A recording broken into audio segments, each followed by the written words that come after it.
Hello students, good morning बेटा। आज का हमारा करंट इलेक्ट्रिसिटी का लेक्चर नंबर 19 जो सेकंड यूनिट का सेकंड चैप्टर है, किरचॉफ्स लॉज। किरचॉफ्स लॉज बेटा ये करेंगे, ध्यान से देखना। पहली बात है सर्किट एनालिसिस। भाई हमने ऐसे बहुत क्वेश्चन किए हैं जिसमें उसने हमें एक सर्किट दे दिया, चाहे उसमें कैपेसिटर हो चाहे रेजिस्टेंस, और बैटरी दे दी। भाई जैसे ये 10 वोल्ट की बैटरी, ये 6 ओम, ये 12 ओम। इस सर्किट के अलग अलग पार्ट में करंट निकालना, करंट और अलग अलग एलिमेंट मतलब रेसिस्टेंस हो सकता है कैपेसिटर हो के अक्रॉस पोटेंशियल डिफरेंस निकालना, ये हम कर चुके हैं बहुत सारे न्यूमेरिकल्स ओम्स लॉ की हेल्प से, जिसमें ये पैरेलल, ये उसके साथ series, net battery 10 volt, current निकाल लिया। इस प्रोसेस को किसी सर्किट के डिफरेंट पार्ट्स में करंट की वैल्यू और उसके डिफरेंट एलिमेंट्स के across potential difference find out करने की प्रोसेस को सर्किट एनालिसिस बोलते हैं।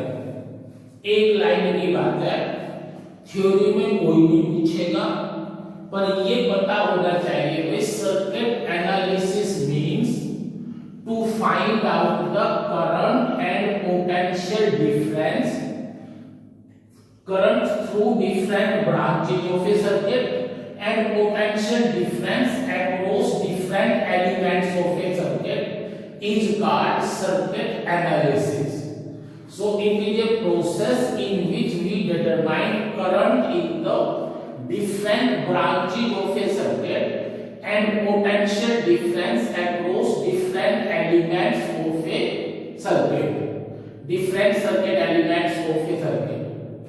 अब हमने ये काम अब तक जितने न्यूमेरिकल किए हैं सब में ओम्स लॉ की हेल्प से किया है, पर कुछ न्यूमेरिकल्स में, कुछ कॉम्प्लिकेटेड सर्किट में ओम्स लॉ एप्लीकेबल या फेल हो जाता है, ऐसा कुछ नहीं है।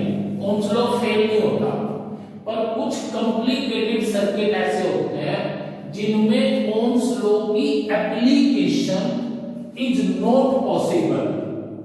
एप्लीकेशन पॉसिबल नहीं होती, पता नहीं चलता कौन किसके साथ पैरेलल में या कौन किसके साथ सीरीज में, इसका मतलब ओम्स लॉ फेल नहीं हुआ। पर कॉम्प्लेक्स सर्किट है जिसमें ओम्स लॉ की एप्लीकेशन पॉसिबल नहीं हो पाती, उन सर्किट की एनालिसिस के लिए किरचॉफ्स ने हमें दो लॉ दिए, जिनको हम क्या बोलेंगे, Kirchhoff's laws. Kirchhoff gives two laws for the circuit analysis of a complex circuit where Ohm's law application is not possible. इसका फर्स्ट लॉ है जिसको हम बोलते हैं Kirchhoff's first law, Kirchhoff's first law या Kirchhoff's point law. Point law भी कहते हैं, किरचॉफ्स पॉइंट लॉ या Kirchhoff's junction law, junction law या किरचॉफ्स करंट लॉ. बेटा ये नाम आपको याद करने हैं, Kirchhoff's first law, Kirchhoff's junction law, sorry point law, junction law, current law, ये फर्स्ट लॉ के नाम हैं. सो किरचॉफ्स फर्स्ट लॉ क्या कहता है? This states that states that algebraical sum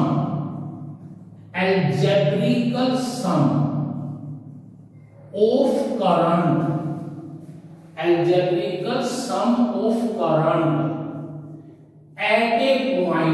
at a point किसी एक पर्टिकुलर पॉइंट पे algebraical sum of current is always 0। एक तो ये स्टेटमेंट है।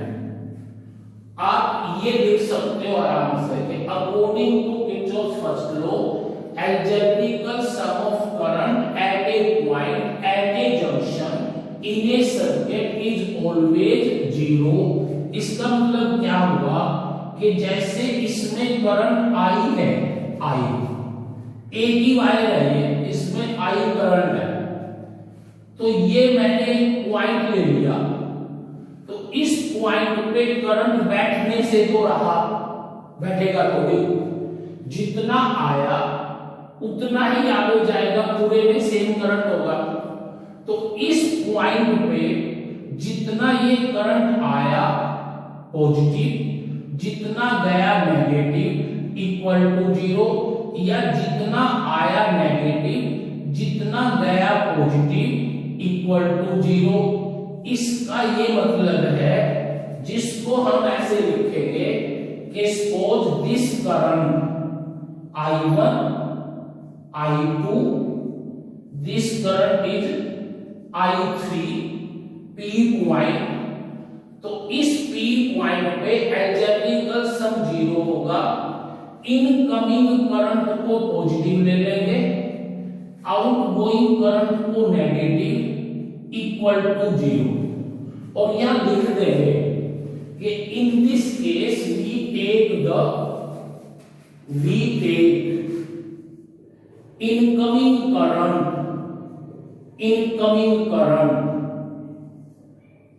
Positive and outgoing current negative.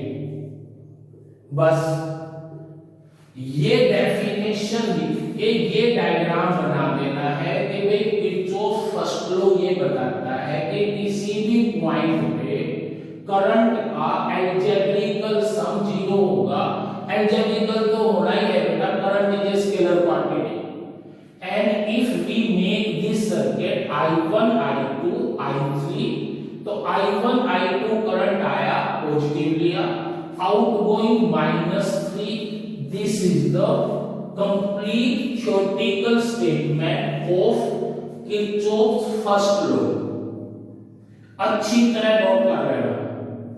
अब इसी को मैं दूसरे ढंग से लिख रहा हूं कि किर्चॉफ्स फर्स्ट लॉ, जिसके 4 नाम बताए मैंने आपको, point current, Kirchhoff's point law, Kirchhoff's junction law, Kirchhoff's current law, क्योंकि ये करंट है ना, इसकी सेकंड स्टेटमेंट, अरे कोई एक याद कर लेना कि it states that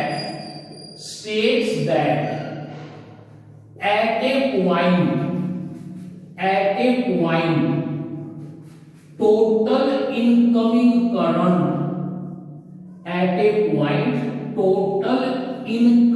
current is equal to total outgoing current। ये भी ठीक है कि एक पर्टिकुलर पॉइंट पे जितना इनकमिंग करंट होगा उतना ही आउटगोइंग करंट होगा। यही डायग्राम ऐसे बना के I1 I2 ये I3, और इस केस में लिख दो कि I1 plus I2 equal to I3। बात तो एक ही है, incoming current positive, outgoing current negative, या ऐसा कुछ नहीं है। आप ये कह दो incoming negative, outgoing positive, equal to 0, तो भी ठीक है बेटा। और ये भी सही है कि Kirchhoff first law states that at a point total incoming current is equal to total outgoing current. ये डायग्राम बनाया, इसमें इनकमिंग P पॉइंट पे I1 प्लस I2 है, आउटगोइंग I3 है।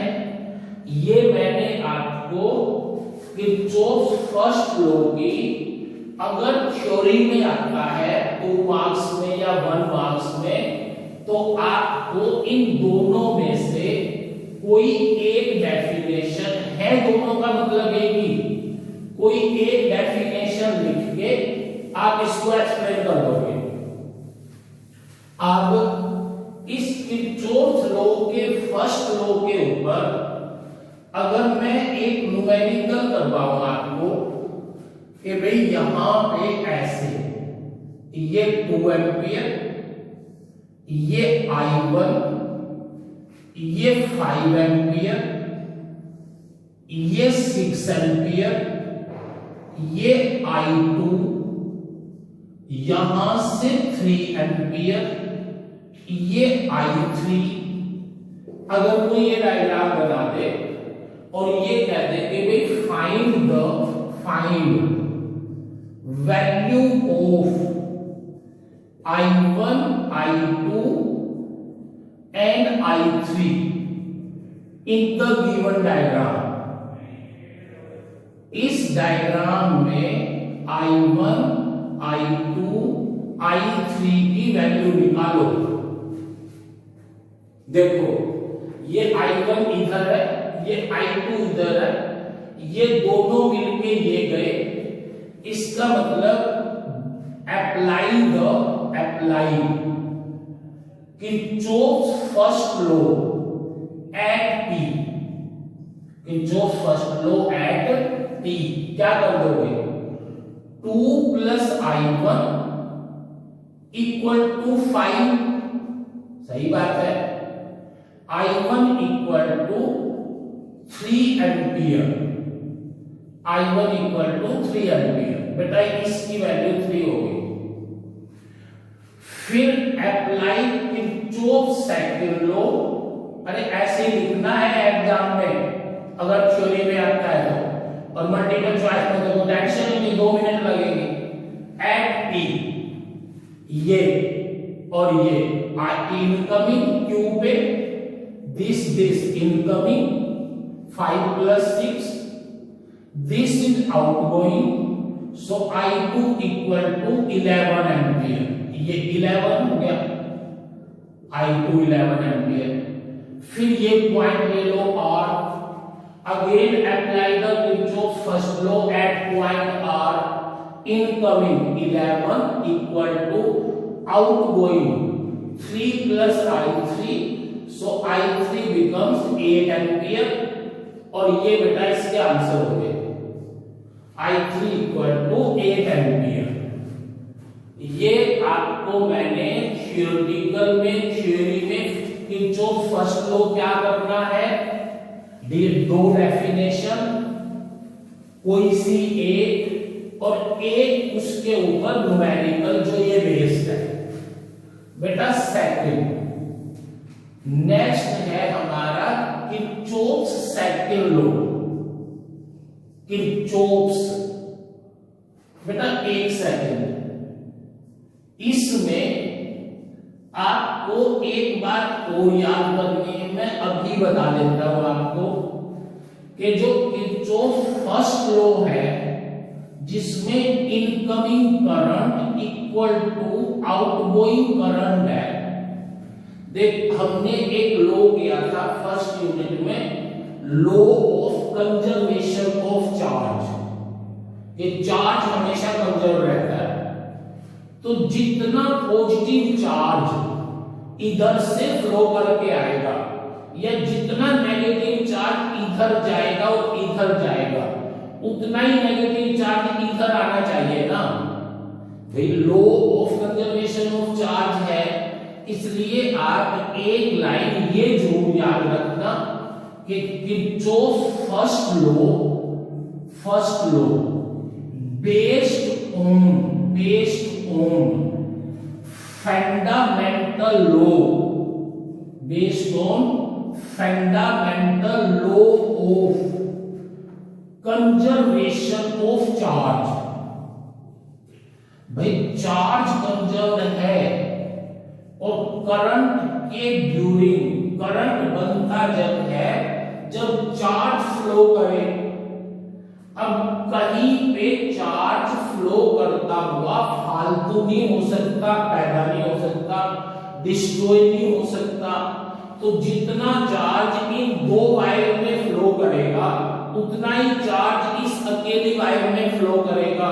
इसलिए ये लाइन बहुत इंपॉर्टेंट है कि Kirchhoff's first law based on the fundamental law of conservation of charge, जो चार्ज का कंजर्वेशन का लॉ है उस पे बेस्ड है हमारा Kirchhoff's first law.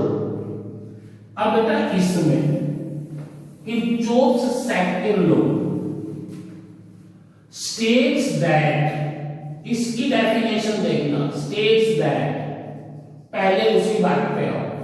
Kirchhoff's second law के नाम है किरचॉफ्स मैश लॉ, मैश, या किरचॉफ्स लूप लॉ, या किरचॉफ्स वोल्टेज लॉ। ये चार नाम इसके हैं, Kirchhoff's loop law, Kirchhoff's mesh law, Kirchhoff's voltage law. ये किरचॉफ्स लॉ क्लोज्ड पाथ में लगेगा। States that in a closed circuit, in a closed circuit, कोई भी क्लोज्ड सर्किट हो, sum of all EMF, sum of all EMF and product of I and R, product of I and R। देखो ये भी EMF है, potential difference है ये भी। In a closed circuit sum of all EMF and product of I and R is always equal to 0। या वो भी लिख सकते हो कि in a closed circuit algebraical sum of all EMF and product of I and R is always 0। मतलब इसकी statement ये है बेटा कि सुमेशन EMF जितने भी सर्किट में आए plus summation IR equal to 0। आपको ये अप्लाई करना है। कुछ बुक्स ये भी लिख देती है कि Kirchhoff's second law states that in a closed circuit all EMF and product of I and R are numerically equal। ये भी सही है, ये भी सही है, दोनों सही है। बस फर्क ये है कि जब हम इनके साइन लेंगे यहाँ पे और यहाँ पे, तो एक का साइन हमें अपोजिट लेना पड़ेगा। ध्यान से सुनो, अगर मैं इसका साइन लेके ये 5 और -5 0 करता हूं, तो यहाँ पे उस माइनस का साइन मुझे पॉजिटिव लेके जब ये दोनों इक्वल रखने पड़ेंगे। इसलिए इनमें कोई टेंशन नहीं लेनी तुम्हें। बेस्ट तरीका यही है जो मैं बता रहा हूं।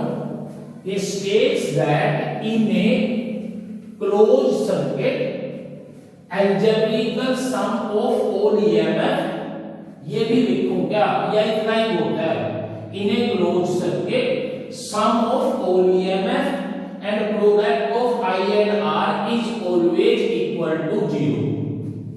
अब बेटा साइन लेने हैं, sign of EMF and sign of I are.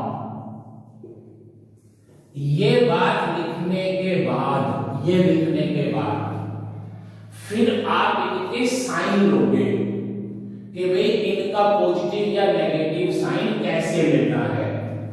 ध्यान से देख लेना, ये साइन आपकी बुक में जो है, प्रदीप में या दिनेश में, मैं वो साइन नहीं बता रहा, दूसरे साइन बता रहा हूं। ध्यान से देखो, अगर हम A टू B, A से B ऐसे करंट है, ऐसे, या A टू B करंट ऐसे है, ऐसे,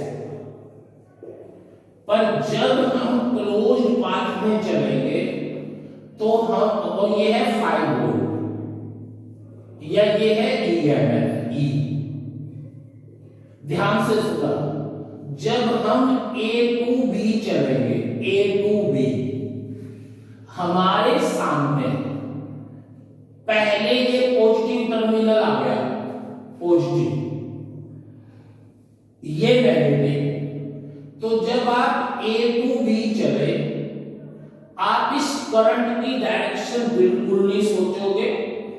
बैटरी आपके सामने है, जब आप higher potential to lower potential आओगे तो पोटेंशियल ड्रॉप हुआ ना, आपको इस 5 वोल्ट को नेगेटिव लेना है। बहुत आसान सी बात है, बिल्कुल कोई क्रैकिंग नहीं।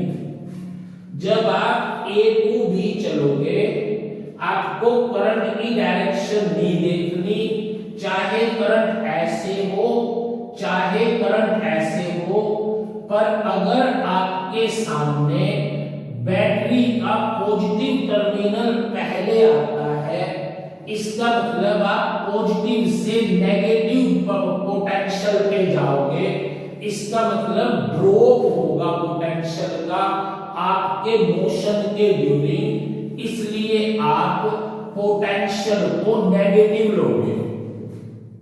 और अगर आप B टू A जाओ, B टू A, तो आपके सामने पहले नेगेटिव आया फिर पॉजिटिव, इसका मतलब पोटेंशियल इंक्रीज हुआ, आप इसको पॉजिटिव लोगे, पॉजिटिव। एक लाइन की बात है, आसान सी बात है, जब भी हम ऊपर से नीचे आएंगे, higher potential to lower potential, we should take EMF as negative, and if we move lower potential to higher potential, negative to positive, we should take EMF as positive। तो साइन ऑफ EMF लिख देंगे कि EMF is taken as negative if we move higher potential, if we move higher potential या positive terminal of battery, positive terminal of battery, if we move higher potential to lower potential means negative terminal of battery, then EMF is taken as negative, otherwise positive। लिखना ही तो है ना कि जब हम किसी close path में चलेंगे और हमारे सामने हम higher potential to lower potential जाएं तो हमें नेगेटिव लेना है, और lower potential to higher potential जाएं तो हमें पॉजिटिव लेना है। या एक बात और लिख दोगे, if positive terminal of battery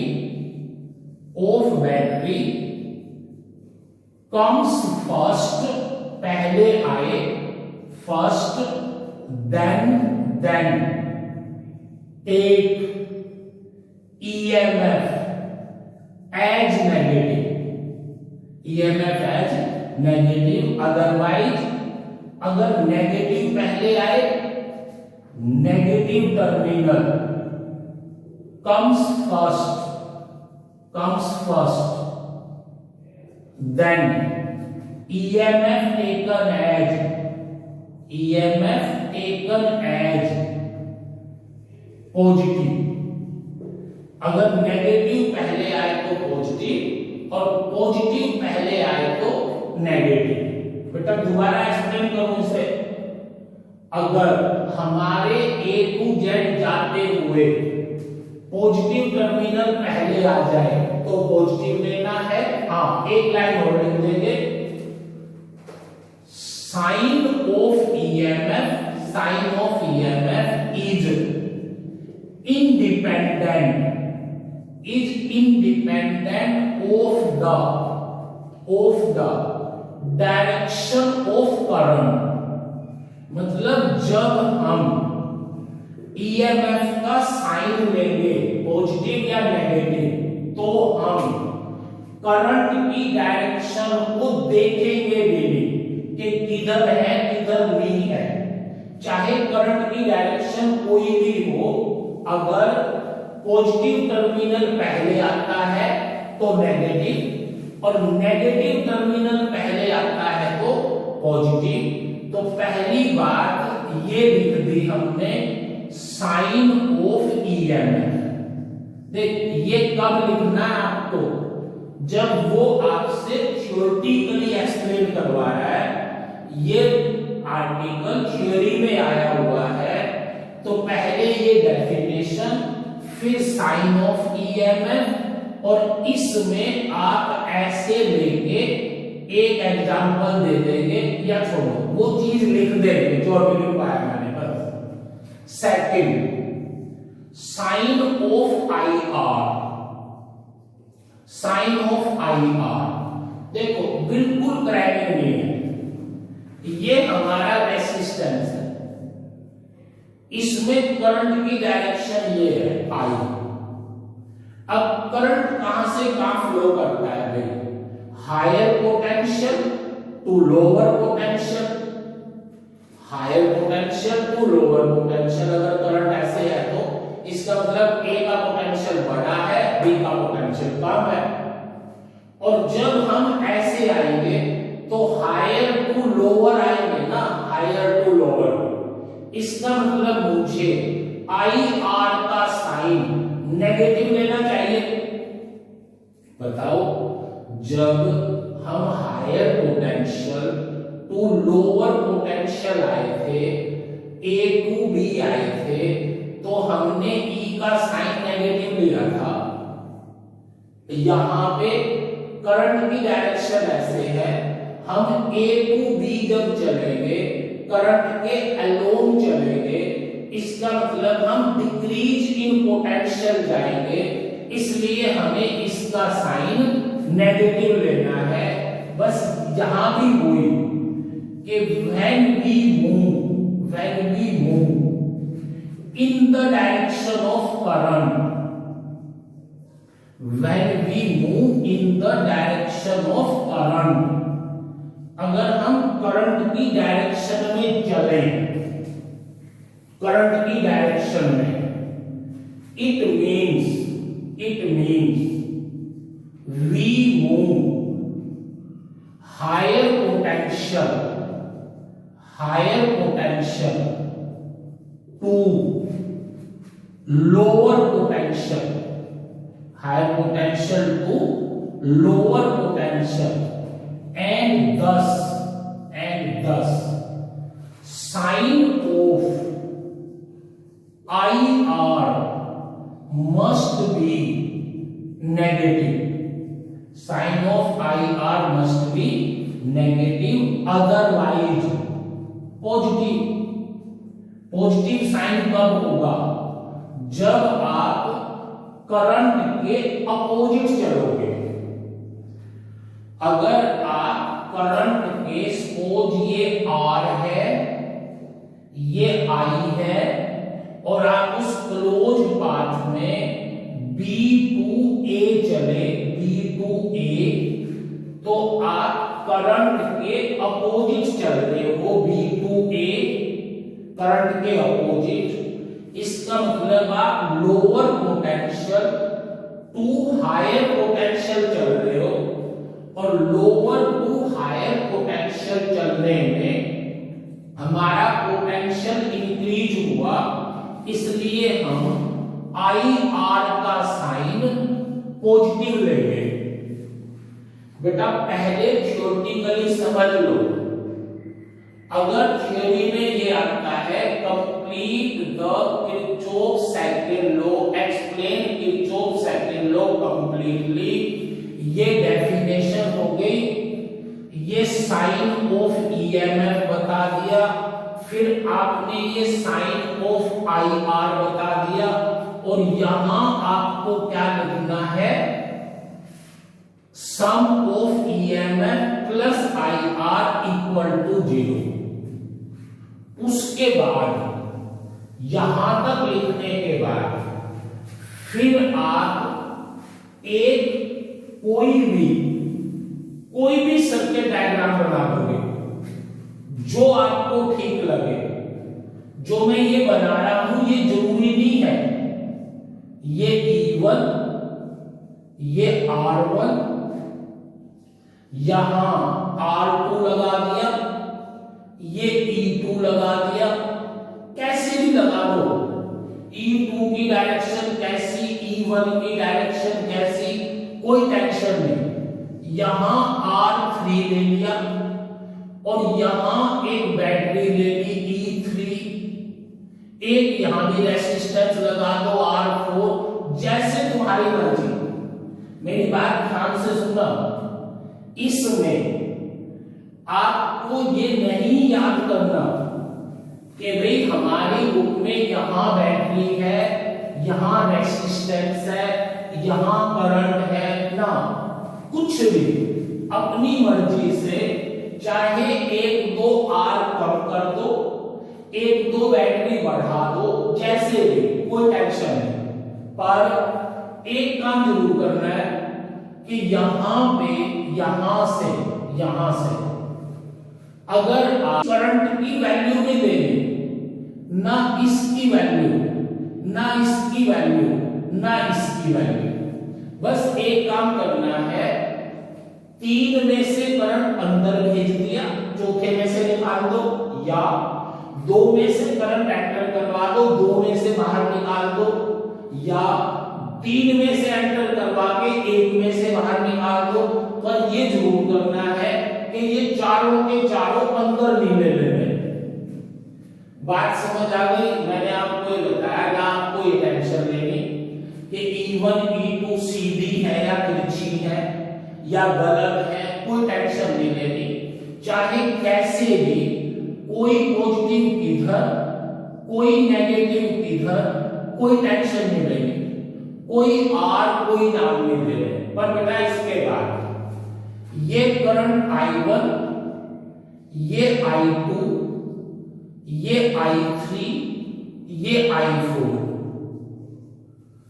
हाँ, करंट को ऐसा कर लेना, चाहे ये ऐसे हो वहां से जुड़ के आ जाएगा, चाहे ये ऐसे हो वहां से जुड़ के आ जाएगा, पर यहां से ऐसे निकल जाएगा। ये हमने इसके नाम रख दिए। अब कह देंगे AB CD apply Kirchhoff's second law, apply Kirchhoff's voltage law. Voltage law भी है ये, क्योंकि EMF भी वोल्टेज है, वोल्टेज तो वो IR तो है ही। On A B C D A, A B C D A, इस पे लगा दिया। अब बताओ, यहां से चले आप, बैटरी का पॉजिटिव पहले आया -E1, करंट नहीं देखना, R1 में से करंट ऐसे है, R1 में से I1 करंट, इसका मतलब हायर टू लोअर जा रहा है, करंट के अलोंग नेगेटिव लेना है, -I1 R1, फिर यहां पे आए, यहां भी करंट के अलोंग -I4 R3, ये I4 R3 करंट के अलोंग है, बैटरी का पॉजिटिव पहले आ गया -E4, यहां भी पॉजिटिव पहले आया था, यहां भी पॉजिटिव पहले, अब यहां से ऐसे चले C2D, करंट तो ये है, तो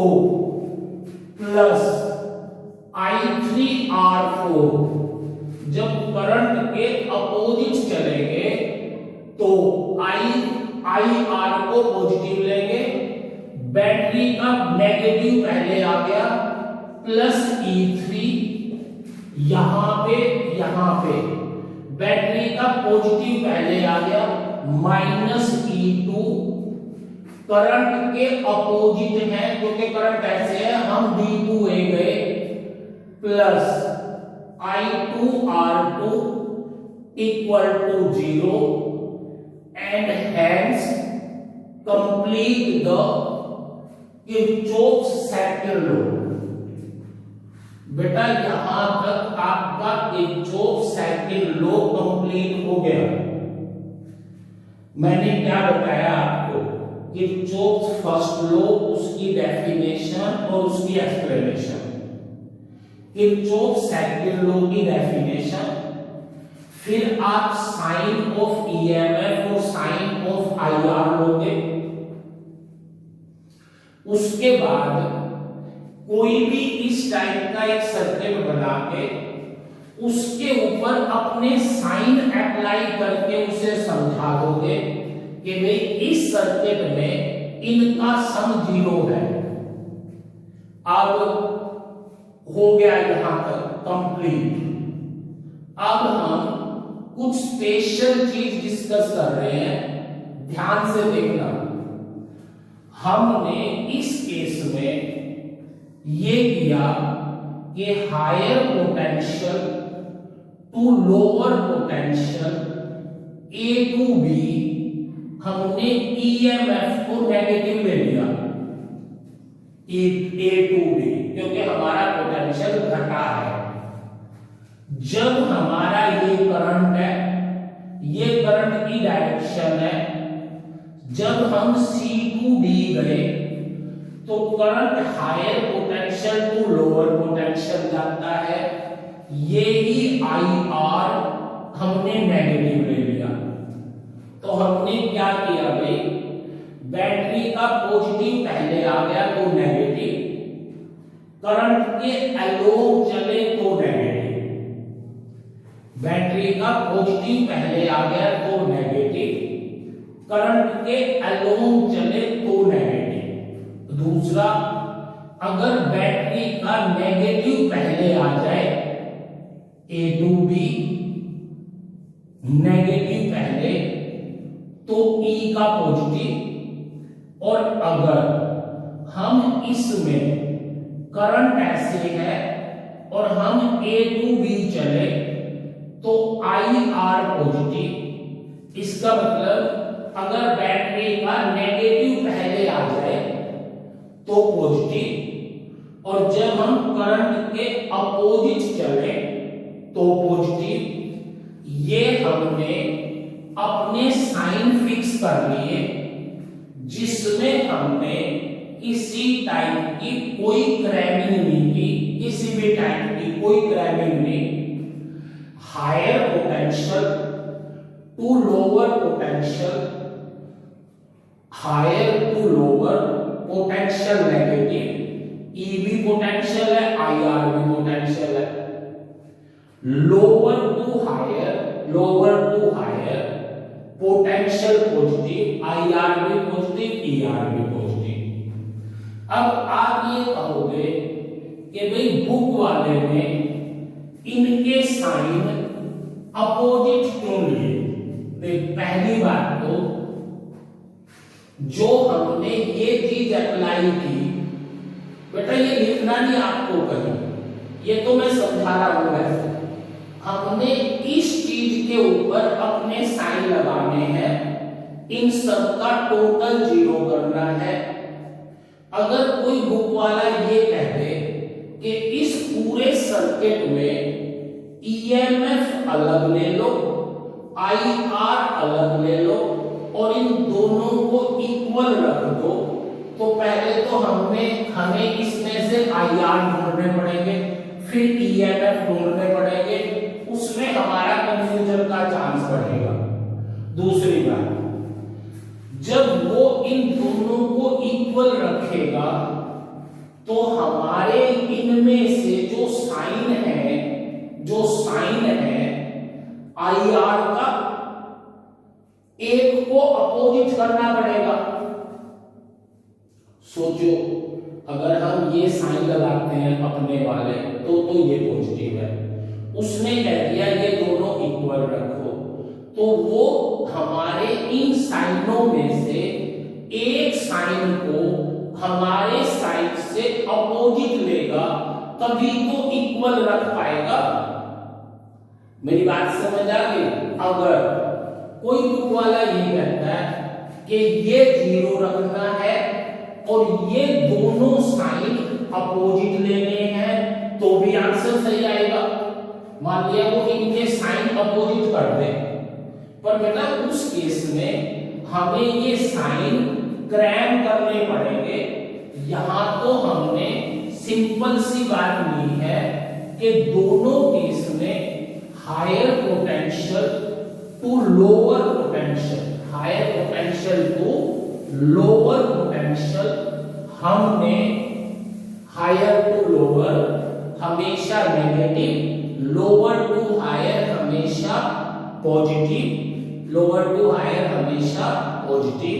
दूसरी बात कि Kirchhoff second law,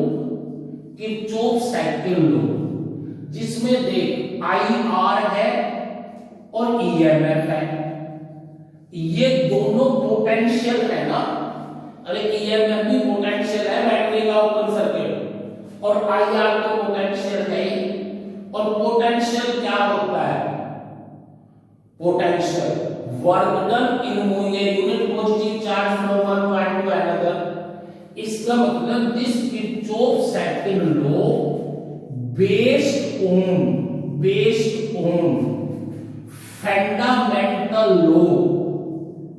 on fundamental law of conservation of energy।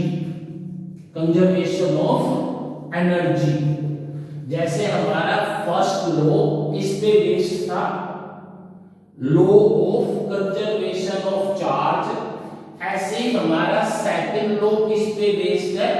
Law of conservation of energy पे। अब मैं इनको आपके दोनों लॉ के डिफरेंस करवा रहा हूं, डिफरेंस। हाँ बेटा, ये इनके डिफरेंस हो गए, difference between two laws given by Kirchhoff, first और सेकंड।